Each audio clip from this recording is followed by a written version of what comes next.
2023년 봄 장로 책임형제들을 위한 국제훈련 전체 제목은 참다운 교회 생활을 위해 모든 것을 포함하신 그리스도를 알고 체험하고 삶이죠.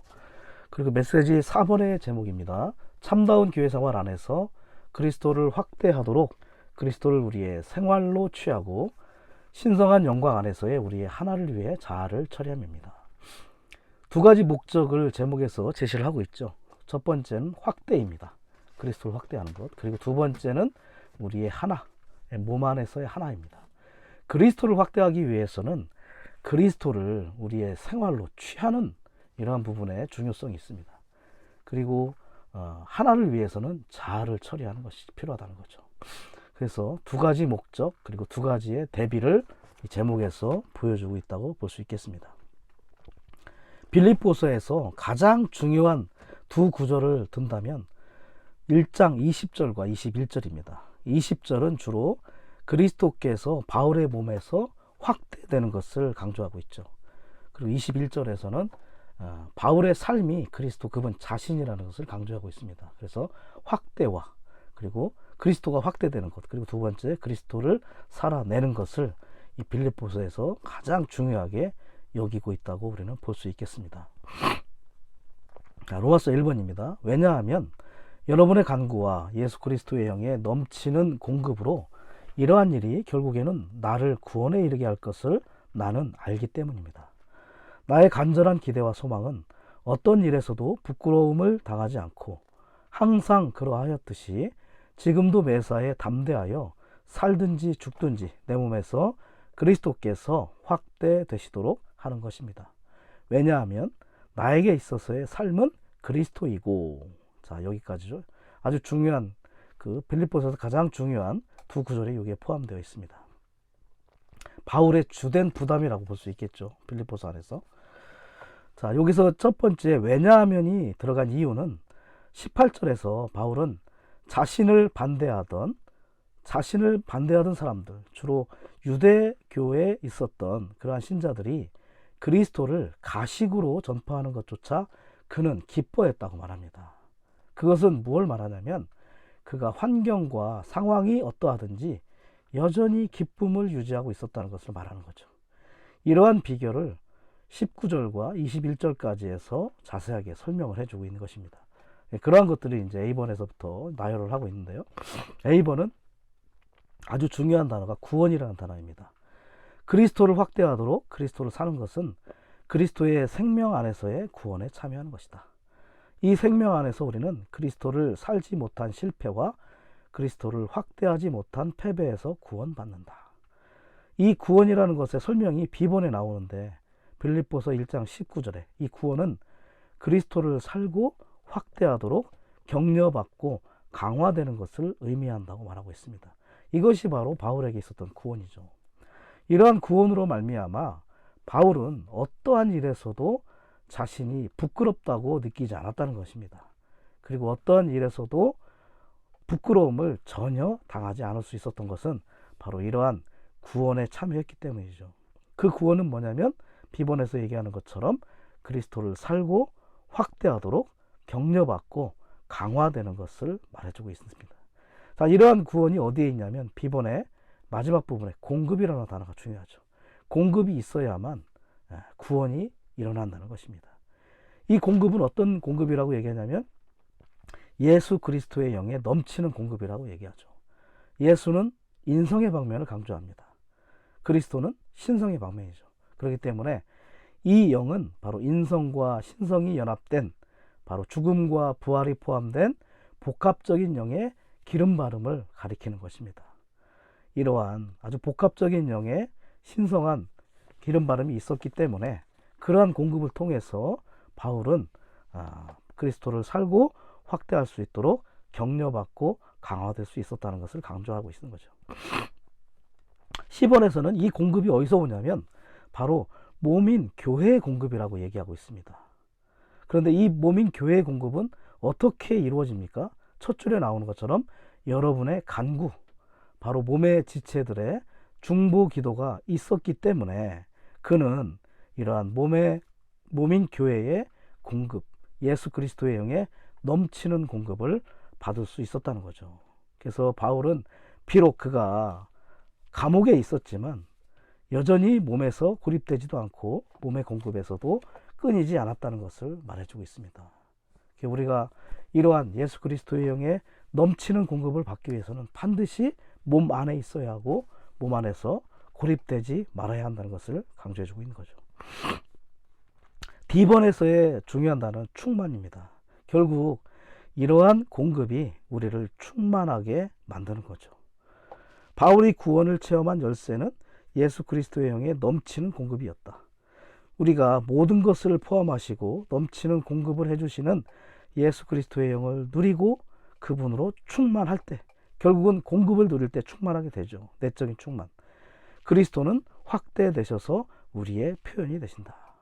결과적으로 우리 안에 이러한 공급이 충만하게 넘쳐 흐를 때 결국은 우리 안에서 그리스도께서 밖으로 확대되시고 표현이 되시는 것을 말해주고 있는 것입니다. 이 부분에 있어서 이제 민호루스 형제님이 말씀하신 것이 그거였습니다. 워치마니 형제님은 20년 동안 악명 높은 수용소에 수감되어 있었다. 그에게 선고된 형을 채운 후에도 집단 농장에서 일을 해야 했다. 심지어 면회도 철저히 금지되었다. 완전히 고립된 생활이고 외로울 수 있었지만 형제님에게는 예수 그리스도의 영의 넘치는 공급이 항상 그분을 충만하게 했다는 거죠. 그것은 여전히 밖에 있는 몸의 지체들이 이 워치만 형제님을 위해서 간구하고 기도하고 있었고, 여전히 주님은 몸과 연결되어 있었기 때문에, 고립되지 않았기 때문에 그러한 몸의 공급을 계속 받을 수 있었다는 것을 보여주고 있습니다. 2번에서 중요한 것은 뭐냐면 몸의 공급을 계속해서 누릴 수 있다는 거죠. 자, 어떻게 하면 이러한 몸의 공급을 계속 누릴 수 있느냐? 두 가지의 조건을 얘기해 줍니다. 몸의 생활 안에 있어야 되고요. 두 번째는 몸을 건축하는 제사장 봉사를 해야 한다고 말을 하고 있죠. 이것이 바로 이 두 가지, 몸의 생활 안에 있고 몸을 건축하는 제사장 봉사 안에 있을 때 우리는 그 영이 넘치는 공급, 즉 몸의 공급을 계속해서 누릴 수 있음을 볼 필요가 있습니다. 바울은 로마 감옥에 있었지만 여전히 몸과 연결되어 있었죠. 그렇기 때문에 에베소서, 또 빌립보서, 골로새서와 같은 서신들을 썼습니다. 이러한 일을 했다는 것은 바로 바울이 제사장 봉사 안에 있었다는 것을 말해주고 있습니다. 네 형제님도 감옥에 20년 동안 있었지만 여전히 몸의 지체들을 위해서 중보기도의 사역을 계속함으로 말미암아 몸의 봉사, 제사장 봉사를 계속해서 수행하고 있었기 때문에 이 바울과 워치만 형제님에게 몸의 공급이 계속 있었다는 것을 우리는 볼 필요가 있습니다. 자, 이제 로마서 2번에 넘어가는데 어떻게 우리가 그리스도가 확대되기 위한 조건이 있는지를 볼 필요가 있습니다. 특별히 고난이라는 말이 아주 인상적인데요. 사도의 몸이 고난을 받을 때 그리스도께서 확대되셨다. 즉 그분께서 무한히 위대하시다는 것이 드러나고 선포되었으며 그분께서 높아지시고 또 높이 찬양을 받으셨다. 사실 확대라는 단어의 헬라어를 찾아보니까 메갈리노라는 단어를 씁니다. 메갈리노. 근데 이 단어의 뜻이 뭐냐면 크게 하다, 또 크게 보이게 하다, 그리고 존귀하게 하다, 그리고 찬양하다, 이런 뜻을 가지고 있어요. 이 로마서 2번에 다 포함되어 있죠. 사실은 위대하고 그리고 높아지고 또 찬양받으시고, 결국은 확대된다는 말은 나는 감소하지만 주님께서 내 안에서 더욱더 커지고 존귀하게 되는 것을 말해주고 있는 것이죠. 특별히 크게 보이게 하다라는 뜻에서 민호루스 형제님이 그랬어요. 바울은 그리스도의 확대경이었다. 확대경이라는 것은 어떤 피사체를 비추면 그것을 크게 보이게 하는 거죠. 사실 우리가 그리스도를 누리면 누릴수록, 우리 안에서 그리스도가 더욱더 커지면 커질수록 우리는 그리스도를 크게 보이게 하는 확대경의 역할을 할 수 있다는 것을 보여주고 있습니다. 확대하면 할수록 우리의 존재가 바뀌죠. 그래서 바울도 원래는 사울이라는 큰 자의 뜻이었지만 점점 그리스도가 그 안에서 증가하고 더욱더 그리스도가 확대되면 될수록 그는 바울이라는 작은 자의 이름을 더 많이 쓰이게 된 걸 볼 수 있습니다. 그리고 이제 찬양하다라는 뜻이 있다고 했죠. 찬양하다는 말은 well speaking이라 해서 좋게 말하다. 어떻게 우리가 주님을 좋게 말하겠습니까?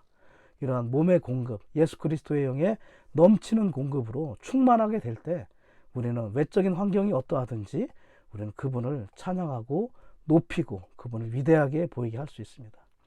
제가 이 부분을 보면서 히브리서 13장 15절 말씀이 또 생각이 났는데, 찬양의 희생 제물이죠. 희생이라는 말은 무언가 손실이 있다는 것입니다. 고난이 있고 고통이 있고 손실이 있지만 여전히 찬양을 할 수 있는 그러한 제물이라는 것. 그것은 그리스도에 대한, 예수 그리스도의 영의 넘치는 공급과 그러한 기쁨과 즐거움과 충만이 없다면 결과적으로 우리는 찬양을 할 수 없다는 것을 보여주고 있죠. 우리 안에 흘러 들어오시고 우리를 적시시고 우리를 채우시는, 우리를 충만케 하시는 이 예수 그리스도의 영의 넘치는 공급으로 인해서 밖의 환경이 어떠하든지 우리는 그 기쁨과 즐거움으로 주님을 찬양할 수 있게 되는 것을 보게 되는 것입니다. 이제 확대와 고난과의 관계를 또 살펴보겠죠. 그리고 이제 그 1장, 빌립보서 1장 20절 관련 구절을 보면 그 살든지 죽든지라는 말이 있어요. 살든지 죽든지. 살든지라는 말의 뜻은 뭐냐면, 바울의 목표는 그가 살아있을 때는 무조건 다 그 삶이 그리스도를 확대하는 것이었습니다. 그런데 죽든지라는 말은 뭐냐면, 그는 순교가 정말 예상되는 가운데에서도 그리스도를 확대했다는 거죠. 순교를 당할 것이라고 예상되는 가운데, 그래서 그는 언제든지 정말 죽을 각오가 되어 있었습니다. 그렇기 때문에 그는 살든지 죽든지 항상 이렇게 그리스도를 확대하는 것이 그의 인생의 목표였다는 것을 보여주고 있습니다. A번, 사도의 고난은 그리스도께서 무한히 위대하시다는 것을 표현할 기회를 사도에게 준 것이었다. 사실은 좀 역설적인 표현이죠.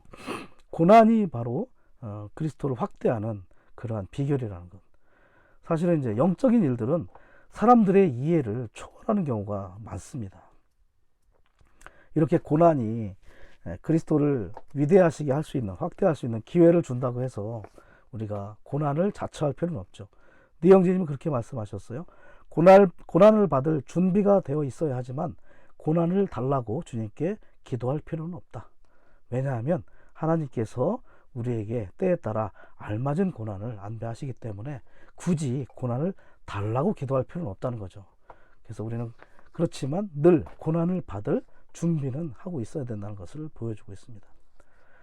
그리고 우리가 그 동서남북 이 방향을 볼 때 하나님의 임재가 있는 곳은 어디라고 생각하십니까? 하나님의 임재가 있는 곳은 북쪽입니다. 북쪽에 하나님의 임재가 있고, 북쪽의 특징은 뭐냐면 춥다는 거죠. 그리고 북쪽은 항상 고난이 있습니다. 그렇지만 그곳에 하나님이 계십니다. 이사야서 14장에도 보면 사탄이 북쪽에 하나님이 계심을 우리에게 말을 해주고 있죠.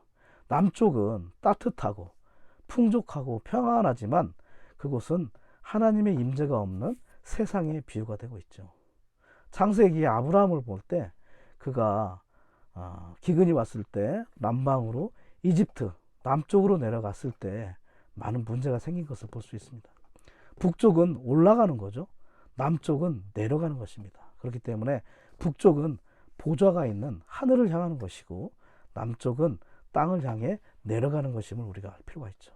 그래서 우리는 항상 북쪽, 그곳은 고난과 춥고 배고픔이 있지만 여전히 그곳에 하나님의 임재가 있다는 것을 우리는 알 필요가 있다는 것이죠. B번, 어떠한 상황에서든지 그리스도를 확대하는 것은 그분을 최고의 누림으로 체험하는 것이다. 사실 바울에게 외적인 것을 볼 때 사방에서 압력을 받고 있었어요. 그렇지만 내부적으로는 최고의 누림을 가지고 있었다는 거죠. 미노루 선생님이 이런 교통하셨습니다. 우리의 누림에 관한 관념이 바뀌어야 한다. 누림은 좋은 환경에 있을 때만 갖는 것이 아니라는 것이죠. 가장 최고의 누림은 많은 때 고난 가운데에서 체험할 수 있다는 것을 우리에게 보여주는 것이라는 것입니다. 그래서 우리는 우리의 누림이 좋은 환경과 상황에 반드시 있다는 것이 아니라 가장 어려운 환경일지라도 그곳에 주님의 임재가 있고 주님이 우리에게 공급해 주는 것이 있다면 가장 최고의 누림이 있다는 것을 알 필요가 있다는 거죠. 10번, 바울은 로마의 감옥에 갇혀 있을 때 그리스도를 확대하여 자신을 감옥에 가둔 사람들의 눈에 그리스도께서 위대하게 나타나시도록 했다. 사실 바울과 실라가 빌립보에 있었을 때는 복음을 전한 것 때문에 감옥에 갇혔습니다. 사실은 여러 가지 상황들이 또 있는데 점치는 영이 들린 어떤 여종을 치료해 주었다가 그 주인들이 신고하는 바람에 붙잡혀서 아주 깊숙한 감옥에 갇히기도 하죠. 사실은 뭐 매맞고 옷이 찢기기도 하고 착고에 단단히 채여서 움직이지 못하는 상황. 사실은 당시에 그 감옥은 지하 감옥입니다. 아주 칠흑같이 어두운 곳이고 아주 쥐들이 그냥 날아다니는 그런 곳이죠. 그리고 빌립보서를 썼을 당시에 바울은 노년의 나이였기 때문에 경비대원들은 그가 아마 탈진할 것이라고 예상했죠. 그렇지만 오히려 주님 안에서 기쁨과 즐거움이 충만했습니다. 그 칠흑같이 어두운 감옥에서도 그리스도를 빛으로 비추어내고 표현하고 있었던 것이죠. 그렇기 때문에 바울과 실라는 살아있는 예수님의 증거요 또 증인이라고 말할 수 있는 것입니다. 어떠한 상황에서든지 우리가 그리스도를 누렸던 그런 바울과 실라의 본을 우리가 더 볼 수 있기를 원합니다. 1번, 상황이 어떠하든지 바울은 기쁨이 충만했고 주님 안에서 기뻐하였다. 그래서 어디에 있느냐 그리고 어떠한 위치에 있느냐가 중요한 것이 아니라 무엇을 하고 또 우리의 존재가 그리스도를 누리느냐가 더 중요하다는 것을 보여주고 있는 것입니다. 워치만니 형제님도 감옥에서 주님 품에 가시기 전까지 나는 여전히 기쁨을 유지하고 있습니다 라고 고백을 하셨죠. 이것은 워치만니 형제님도 비록 감옥에 계셨지만 최고의 누림을 갖고 있었다는 것을 우리에게 반증하는 것이라고 볼 수 있겠습니다. 2번, 빌립보서는 그리스도를 체험하고 누리는 것에 관한 것이고 이러한 체험과 누림은 기쁨을 가져다 주기 때문에 이 책은 기쁨과 즐거움으로 가득하다. 빌립보서는 그리스도를 체험하는 책이죠. 특별히 빌립보서 안에서 사실 기쁨과 즐거움이 가득한 것을 우리가 찾아볼 수 있습니다. 그리고 바울이 많은 지방교회들 중에 가장 누림이 많았던 곳이 빌립보 교회임을 우리가 또 알 수가 있습니다. 이렇듯 이 빌립보서 안에서 또 빌립보 교회 안에서 성도들과 바울이 함께 하나님의 은혜 안에서 기쁨과 즐거움이 충만했다는 것은 아주 고무적인 일이죠. 3번, 바울이 기뻐하는 가운데 그리스도를 비추어내고 표현한 것은 그리스도께서 무한히 위대하신 것에 대한 선포이자 그리스도께서 다함이 없으신 것에 대한 선포였다. 그리스도의 넓이와 길이와 높이, 깊이 이 사방의 차원은 우주의 차원이죠. 그렇기 때문에 그리스도는 결코 고갈되지도 않으시고 측량할 수 없는 분이시라는 것을 우리가 알 필요가 있습니다. 서머나 교회에서 핍박을 받던 그 성도들은 바로 그분께서 알파와 오메가이심을 알아야 할 필요가 있었죠. 그리고 부활의 그리스도를 알 필요가 있었습니다. 그들의 죽음의 환경이 있었지만 언젠가는 부활이 있고 그리고 이 시작된 고난이 언젠가는 끝이 있다. 그렇기 때문에 하나님께서 알파와 오메가이심을 또 알 필요가 있었음을 볼 필요가 있죠. 그렇듯 그리스도께서는 모든 것의 시작이시고 끝이시고 그리고 그분의 차원은 결코 측량할 수 없고 고갈되지 않는다는 것을 알 필요가 있다는 거죠. D번입니다. 바울의 모든 생활과 일은 자신을 표현하기 위한 것이거나 자신의 지식이나 능력이나 다른 공로나 장점을 전시하기 위한 것이 아니었다. 그의 존재와 그가 행한 것은 그리스도를 표현하고 심지어 그리스도를 확대하기 위한 것이었다. 우리의 생활을 볼 때 우리는 무엇을 전시하고 있습니까? 우리는 우리 자신을 전시하는가? 아니면 그리스도를 전시하고 있는가? 전시장에 많은 전시할 제품들이 나와 있어요. 그런데 그곳에서 일을 하는 직원이 그 전시될 것을 전시하지 않고 자기 자신을 전시한다면 목적에 부합되지 않는 것이겠죠. 우리는 우리 자신이 아니라 그리스도께서 확대되고 전시되고 보여질 수 있도록 우리가 그리스도를 더 누리고 체험할 필요가 있음을 보여주는 것이죠. 그리스도를 추구해서 그분을 얻는 길은 그리스도를 실제와 내용으로 삼아서 참되고 장중하고 의롭고 순수하고 또 사랑스럽고, 가장 중요한 단어가 평판이 좋은 삶을 사는 것이다. 사실은 아까 1장에 그 로마서 1번에 나와 있는 것처럼 바울의 몸에서 그리스도가 확대된다는 것은 뭐냐면 그의 몸, 그에게서 표현되는 어떠한 것이 그리스도를 확대하는 것입니다. 우리가 주변에서 우리의 평판이 좋지 못하다면, 우리가 장중하지 않고 참되지 않고 순수하지 않고 의롭지 않다면 우리는 그리스도를 참되게 확대할 수 없는 자임을 볼 필요가 있죠. 그래서 우리 안에 그리스도가 더욱더 적셔지고 조성된 만큼, 충만된 만큼 그러한 표현이 몸에게서 드러난다는 것을 우리는 알 필요가 있다는 거죠. 자, 주 예수 그리스도를 입는 것은 그리스도에 의해 살고 그리스도를 살아냄으로써 참다운 교회 생활 안에서 그리스도의 단체적인 표현을 위해 그리스도를 확대하는 것이다. 자, 이제 옷 입는 것에 대해서 얘기하고 있죠. 옷은 두 가지의 큰 뜻이 있죠. 겉옷은, 특히 겉옷은 권위를 상징하기도 하고, 두 번째는 행위를 상징합니다. 행위. 그렇기 때문에 우리의 행위가 합당하려면 주 예수 그리스도를 옷 입을 필요가 있다는 것을 보여주고 있습니다. 우리는 침례 받을 때 그리스도로 옷 입었습니다. 그리고 우리는 계속 그 실제 안에서 매일매일 이 그리스도로 옷 입을 필요가 있다는 것을 보여주고 있죠. 그 옷이 결국은 우리의 행위를 통해서 그리스도를 확대하는 실제가 나타나게 될 것입니다. 2번, 죄송합니다. 제사장 의복으로 상징된 그리스도의 표현을 가질 때 우리는 제사장들로서 섬길 자격을 얻고 하나님의 유일한 목적을 위해 하나님께 속하도록 거룩하게 분별된다. 우리의 거룩한 의복이신 그리스도의 표현은 영광과 아름다움을 위한 것이다. 결국은 합당한 의복, 이 제사장의 의복이 가리키는 것은 우리가 행위에 있어서 거룩한 표현을 가져야 되고 거룩하게 분별될 필요가 있다는 것을 보여주고 있는 것이죠.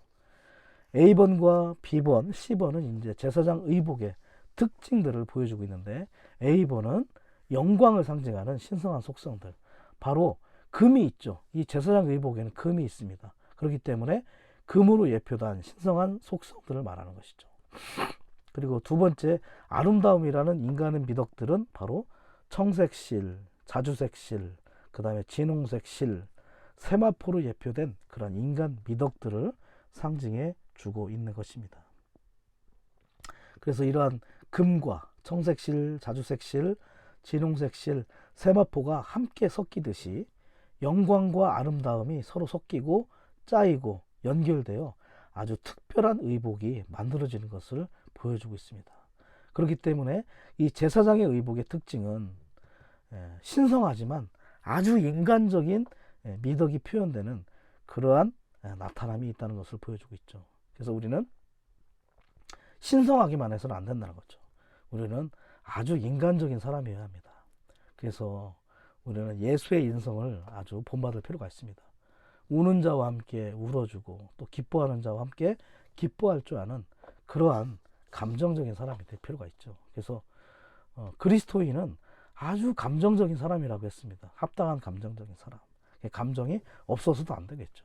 결과적으로 우리는 신성과 인성이 조화된 그러한 사람들이 되는 것입니다. 그래서 우리는 비밀한 사람들이에요. 신성하지만 또 인간적인, 그래서 도대체 우리는 알 수 없는 그런 사람들인 거죠. 결국은 우리 안에 이런 신성과 인성이 조화된 그런 제사장의 의복과 같은 표현이 우리 가운데 있다는 것을 보여주고 있는 거죠.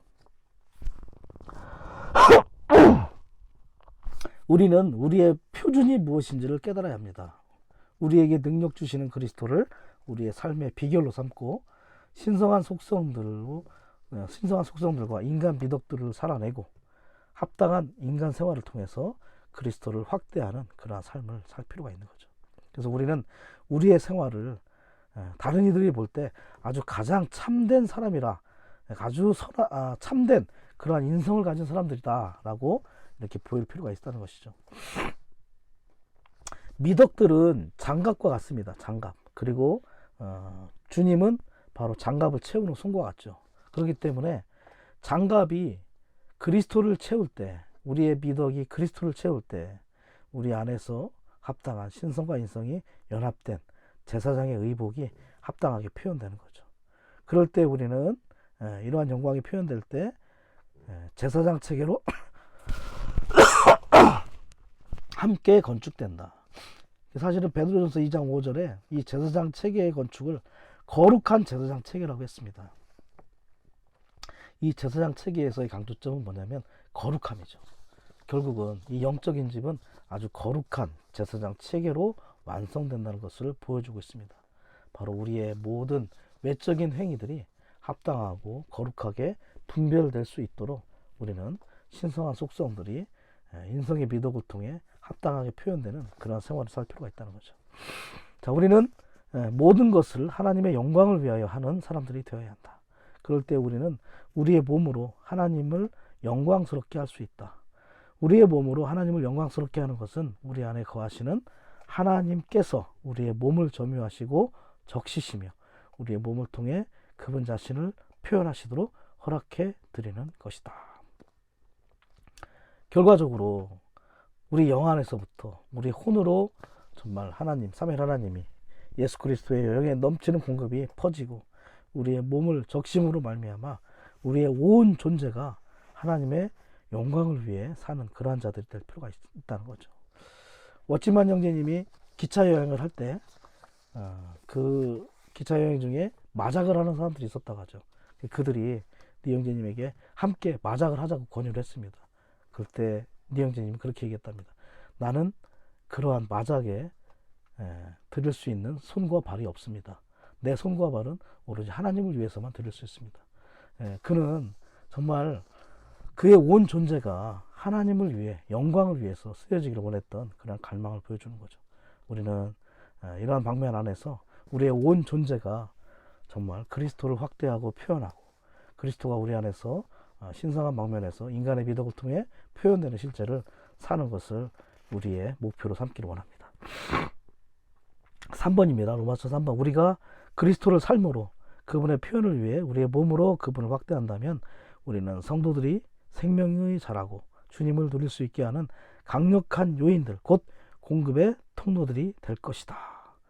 이제 위에서 말하는 그런 제사장, 합당한 제사장의 기능이 나타나는 거죠. 자, 이제 우리는 공급의 통로들이 될 필요가 있습니다. A번, 그리스도는 쇠사슬에 매인 바울의 몸에서 높아지시고 격찬 받으시고 찬양 받으시고 귀히 여김을 받으셨는데 이것은 바울이 그리스도를 살았기 때문이다. 그렇죠. 쇠사슬에 매여 있지만 여전히 그는 몸의 공급을 통해서 예수 그리스도의 넘치는 공급을 통해서 정말 기쁨과 즐거움이 충만했고 그의 몸에서는 광채가 났습니다. 그리고 그런 모든 표현들이 그리스도를 확대하기에 충분했다는 걸 보여주고 있죠. 그리고 모든 것들은 누림에 달려 있다는 것입니다. 쇠사슬에 있다는 것은 상당히 아주 고통 가운데 있다는 것이죠. 에베소서 라이프 스타디 마지막 부분에도 보면 영적 전쟁은 어떠한 수고와 고난이 아니라 누림이라는 것을 강조해주고 있습니다. 우리는 누릴 때 영적 전쟁을 수행할 수 있다고 말하거든요. 그래서 시편 말씀에도 원수의 목전에서 상을 베푸시는도다. 그래서 어떠한 상황에서도 우리는 주님을 누려야 한다는 것을 배우고 있습니다. 환경과 상황이 어떠하든지 우리의 내적 존재는 항상 주님을 누릴 수 있는 그러한 열린 그릇이 될 필요가 있다는 것을 보여주고 있습니다. B번, 그리스도께서 확대되신 것은 그분의 부활의 실제 안에서 다른 이들에게 보이시고 그분의 영의 실제 안에서 다른 이들에게 공급되시기 위한 것이다. 우리가 그리스도를 살고 확대할 때 다른 사람들이 그것을 목격하게 될 때 그럴 때 우리는 공급의 통로가 되는 것입니다. 우리는 잘 목격될 필요가 있어요. 아주 평판이 좋은 사람이 될 필요가 있고 합당한 방식으로 신성한 속성들이 인성의 미덕을 통해서 표현되는 사람이 될 필요가 있죠. 그래서 우리가 그러한 통로가 될 때 사람들은 우리를 통해서 부활의 실제와 그 영의 실제를 만지게 될 수 있는 것이죠. 이것을 우리가 사역이라고 말하는 것입니다. 사역은 소리만 요란한 것이 아니라 우리 안에서 환경이 어떠할 때 우리는 죽음을 통과하게 되죠. 우리 안에서는 죽음이 역사하지만 다른 이들 안에서는 생명, 즉 부활의 실제, 그 영의 실제가 역사되는 것이 바로 사역이라는 것을 볼 필요가 있습니다. 이러한 사람들이 강력한 요인들이고 공급의 통로가 될 수 있는 사람들이겠죠. 바울이 빌립보 성도들에게 서신을 썼을 때, 죄송합니다. 그는 감옥에서 살면서 외적으로는 일하고 있지 않았다.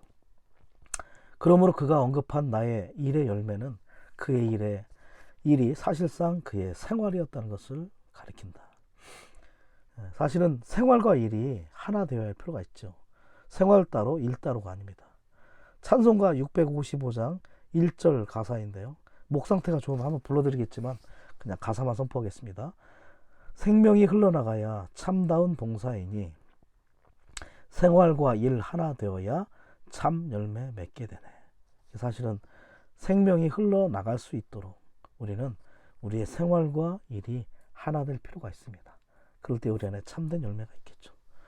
우리가 주님 안에서 성숙하면 할수록, 더 전진하면 할수록 우리가 하는 일보다 우리는 생활을 더 중하게 여기게 될 것입니다.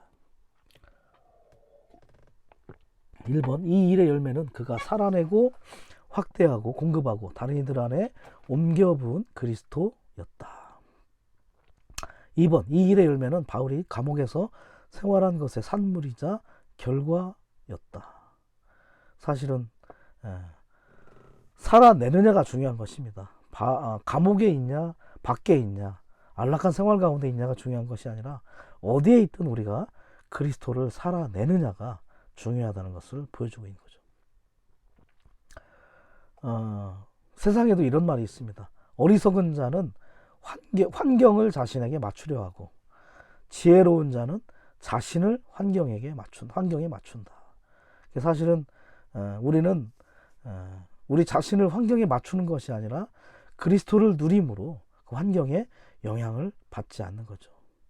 비슷한 상황이 사도행전 마지막 부분에서도 보면 로마로 바울이 죄수로 압송되었을 때 결과적으로 어떠한 풍랑을 만나거나 어려운 일이 발생했을 때는 그 배의 선장이 아니라 바울이 인도자가 되고 왕이 되었던 걸 볼 수 있습니다. 죄수의 신분이 중요한 것이 아니라는 거죠. 선장이 중요한 것이 아니라 그가 그리스도를 충만히 누리는 자인가, 이것이 우리에게 중요한 포인트라는 것을 보여주고 있습니다. 그는 그리스도를 살아내고 있는가. 3번, 바울의 살아있는 일은 그리스도를 다른 사람들에게 공급하고 자신이 확대한 그리스도를 다른 사람들로 옮겨 붙는 것이다. 이렇게 바울은 계속해서 그의 사역 안에서 그리스도와 교회로 아주 철저하게 점유되어 있던 사람입니다. 그는 온통 그리스도를 정말 사람들에게 공급하는 일에 그 자신의 모든 것들을 쏟아 부은 것을 볼 수가 있겠죠. 4번, 바울이 그리스도를 확대함으로써 가이사의 집에 속한 몇몇 사람들까지도 구원을 받았다. 바울과 실라는 이제 그리스도로 충만했기 때문에 기쁨과 찬송이 가득했죠. 그럴 때 하나님께서 감옥을 흔드셨어요. 간수들이 충격을 받아서 자결을 하려고까지 했는데 바울과 실라가 이제 말렸죠. 그러면서 그들이 바울과 실라에게 질문합니다. 어떻게 해야 구원을 받습니까? 그러고 나서 간수뿐만 아니라 그의 온 집안 식구들까지 복음을 듣고 구원을 얻게 된 것을 볼 수 있습니다. 당시에 그 피정복민인 그런 유대인들은 사실은 정복민인 로마인들에게 많이 업신여김을 당했어요. 그렇기 때문에 그들의 눈에 사실은 이 바울과 실라가 아주 합당하게 보이지는 않겠죠. 그렇지만 바울과 실라 안에서 확대된 그리스도를 통해서 그들은 정말 그리스도를 위대하게 그들 앞에 나타나시게 했습니다. 그것이 바로 복음의 실제가 되었다는 거죠. 우리도 학교나 직장에서 업신여김을 받을 수 있습니다. 그렇지만 우리의 생활이 합당하다면 그리스도께서 그들의 눈에 아주 위대하게 나타나시게 할 수 있을 것입니다. 그럴 때 우리는 그들을 복음으로 인도할 수 있는 실제가 있겠죠. 또 찬송가가 생각이 나는데요. 662장 1절입니다. 영광스러운 복음 전파 생명에 넘쳐 흐름. 후렴 구분이죠. 주여 내게 생명을요 주 표현케 하소서. 당신의 산 그릇되어 생명 전케 하소서. 복음 전파는 바로 생명에 넘쳐 흐름이라는 것이죠. 그래서 우리는 실행도 중요하지만 우리의 주변 안에서 우리의 생활 가운데 우리가 살아낸 그리스도가 흘러나가고 흘러넘침으로 우리 안에서 그리스도가 위대하게 보일 때 그들이 그리스도를 믿는 그러한 실제를 가져오게 될 것입니다. 내가 그리스도를 위대하게 여기지 않는데 어떻게 다른 이들이 정말 그리스도를 나를 통해서 위대하게 볼 수 있겠습니까? 내 안에서 먼저 그리스도가 위대하게 표현될 수 있도록 더욱더 그리스도를 충만하게 누리는 자가 될 필요가 있겠습니다. D번이죠. 우리 모두는 성도들의 진보, 성도들의 생명과 성장과 믿음의 기쁨, 성도들의 그리스도에 대한 누림을 위해서 그들에게 강력한 요인들, 공급의 통로들이 되기를 열망해야 한다. 우리가 성도들이 생명이 자라고 그리스도를 누리도록 하는 그러한 요인들인지 여부는 우리가 그리스도를 삶으로 그리스도를 확대하는지 여부에 달려있다. 민호천님이 또 그런 교통하셨어요. 이영재님이 이렇게 교통하셨다는 거죠. 어떤 나라에 한두 명의 공급의 통로가 있다면 그 나라 전체가 공급을 받을 것이다. 그 한 나라에 한두 명의 공급의 통로가 있다면 얼마나 이 공급의 통로가 중요한지를 우리에게 보여주고 있죠. 교회 안에 더 많은 공급의 통로들이 일어나기를 원합니다. 오늘 모든 교회들 안에 주님 회부 안에 아주 긴급한 필요는 그리스도를 살고 그리스도를 열매 맺는 성도들이 얼마나 필요한지를 우리에게 보여주고 있죠.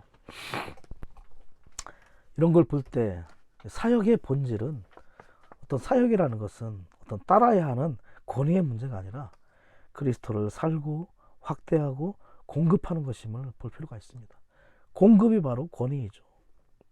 창세기 요셉이 애굽의 총리가 되었을 때 권위가 될 수 있었던 것은 그에게 양식이 있었다는 거죠. 나누어줄 양식이 있는 자가 결국은 사역자이고 권위가 될 수 있음을 볼 필요가 있습니다. 1번 바울은 그리스도를 극도로 살고 확대했기 때문에 성도들 안으로 그리스도를 옮겨붓고 모든 교회들에게 그리스도를 공급할 수 있었다. 처음에는 이제 단지 몇몇 사람들에게 공급했다면 이제 모든 교회들에게 공급을 하는 바울을 볼 수 있습니다. 공급의 역량이 더 많이 확대됐다는 걸 볼 수 있겠죠. 2번은 이제 바울이 얼마나 주님과 교회로 철저하게 점유되어 있는지를 보여주고 있습니다. 바울은 몸의 인식과 의식 안에 있었다는 걸 보여주고 있습니다. 이것은 우리의 성숙의 정도에 달려 있어요. 얼마나 성숙했느냐. 그래서 우리의 교회 생활을 보면 처음에는 사람들이 보이지 않아요. 나를 인도했던 사람 한두 명밖에 보이지 않죠. 소그룹 지체가 보이기 시작하고 나중에는 교회 안에 많은 성도들이 보이기 시작하고 나중에는 내가 이렇게 목양해야 될 그리고 복음을 전해야 될 사람들이 보이기 시작한다는 거죠. 그것이 바로 몸을 인식하는 것이고 우리의 공급의 역량이 더 넓어지는 것을 볼 수가 있습니다. 우리도 동일하게 바울과 같이 정말 주님과 교회로 더 점유되는 사람이 되기를 원합니다. 3번은 이제 그리스도를 우리 존재 깊은 곳에서부터 성도들의 존재 깊은 곳으로 옮겨붓는 것. 그래서 옮겨붓는 공급의 통로들에 대해서 얘기를 하고 있습니다. 4번 몸의 생활 안에서 어떤 사람들이 공급의 통로로서 기능을 발휘해야 할 긴급할 필요가 있다. 아주 긍정적인 영향을 주는 사람이 되어야 합니다. 교회 안에서 공급하는 사람, 긍정적인 영향을 주는 사람, 부정적인 죽음을 터뜨리는 사람, 그러한 죽음을 퍼뜨리는 사람이 아니라 우리는 긍정적인 영향, 공급하는 사람들이 될 필요가 있죠. 자, 이제 로마서 4번입니다. 하나 안으로 들어가기 위해서 우리에게 정말 몸의 대적인 자아를 철저히 처리함을 보여주고 있습니다. 몸에 대한 이상도 필요하지만 자아에 대한 이상도 필요하다는 것을 알 필요가 있습니다. 자, 이제 이 자아에 대한 부분이 나병과 관련이 있는데요. A번 나병. 나병은 몸의 원수인 사람의 자아에서 나온 심각한 죄를 상징한다. 나병은 사람의 반역과 불순종에서 비롯되고 나병 환자를 정결하게 하는 것은 죄인을 자아로부터 하나님의 교통과 사람들과의 교통으로 회복하는 것이다. 그 나병 환자는 타락한 아담의 후손들, 즉 모든 사람들을 다 대표합니다. 그래서 사탄에 의해서 고안된 그 죄가 아담을 통해서 인류 안으로 들어와서 우리 모두를 나병 환자로 만들었죠. 그래서 나병 환자는 전형적인 죄인을 묘사하는 것입니다. 이 나병 환자야말로 사람을 가장 많이 오염시키고 손상을 줌으로써 정말 단절되는, 그래서 나병에 걸리면 격리가 이루어졌죠. 그렇기 때문에 A번에 나오는 교통이 단절되는 걸 볼 수 있습니다. 치료가 될 때까지 교통이 단절되죠. 그리고 구약에서 나병 환자의 세 가지 예시가 있는데 출애굽기 민수기에 나온 미리암, 그리고 또 게하시가 있고 우시야 왕이 있었어요. 근데 이 세 사람의 공통점이 뭐냐면 A번에 나오는 것처럼 반역과 불순종에 있습니다. 결국은 사람은 타락으로 말미암아 반역과 불순종으로 모두가 나병 환자가 되었다는 것을 볼 수 있는 것입니다. 재밌는 것은 미리암이라는 여자의 이름의 뜻이 뭐냐면 반역의 의미가 있어요. 미리암이 반역입니다. 그런데 그 미리암으로부터 신약에 두 이름이 파생되었는데 마르다와 마리아예요. 마르다는 뭐냐면 뜻이 그녀는 거역적이었다. 마르다가. 그리고 마리아는 그들의 거역, 이런 뜻입니다. 셋 다 거역과 관련돼 있어요. 반역. 미리암도 반역. 마르다와 마리아도 거역. 그렇기 때문에 이것은 세 사람의 어떤 특징을 얘기하는 것이 아니라 타고난 생명은 모두가 다 나병 환자다라는 것을 우리에게 보여주고 있죠. 그 여인들이 결과적으로 마르다와 마리아는 구원을 받아서 변화되었고, 그리고 주님을 위해서 열심히 수고하고 또 주님의 발치 앞에 앉아서 주님의 말씀을 추구하는 그러한 여인들이 되었죠. 그래서 우리의 모든 나병이 치료됨으로 말미암아 합당하게 주님을 섬기는 자가 될 필요가 있다는 거죠. 자, 나병 환자가 정결하게 되려면 털을 다 밀어야 됩니다. 머리털, 턱수염, 눈썹, 모든 털을 다 밀어야 되죠. 이 부분을 얘기할 때 민우로 선생님이 그랬어요. 봉사할 부담이 있는 젊은이들, 부담은 아주 좋지만 반드시 여러분의 털이 밀어져야 한다. 자, 1번 머리털은 뭐냐? 중요한 게 과시란다. 과시. 머리털은 과시. 특정 분야에 자랑거리가 있다는 거예요. 혈통, 교육, 미덕, 심지어 이렇게 보이는 것이 없을 때는 뭐 열정적인 사랑조차도 다 자랑이 된다는 거죠. 턱수염은 스스로 존귀하게 여기는 것. 자신에게 지위나 가문, 영성 뭐 이런 것들. 그리고 눈썹은 아름다움이죠. 타고난 아름다움, 탁월함, 공로, 미덕, 강점. 그리고 온몸의 털은 타고난 역량과 힘을 얘기하는 것입니다. 이 모든 것들이 다 면도칼로 밀어져야 되는데 이 면도칼이 뭐냐면 바로 십자가라는 것을 우리에게 보여주고 있습니다. 고린도전서 2장 2절에 보면 바울이 그랬어요. 바울은 예수 그리스도 곧 십자가에 못 박히신 분 외에는 아무것도 알지 않기를 작정하였다. 고린도 교회의 모든 소극적인 문제의 해결책이 바로 그리스도와 그분의 십자가에 달려 있다는 것을 우리에게 보여주고 있죠. 십자가가 모든 문제의 해결책입니다. 우리가 자아를 처리하기 원한다면 반드시 십자가를 지는 생활을 해야 되는 거죠. 1번이 그래서 이제 십자가를 지는 것에 대해 얘기합니다. 십자가가 우리 위해 계속 운행하도록 허락해 드림으로 우리는 자아를 죽음에 넘겨야 한다.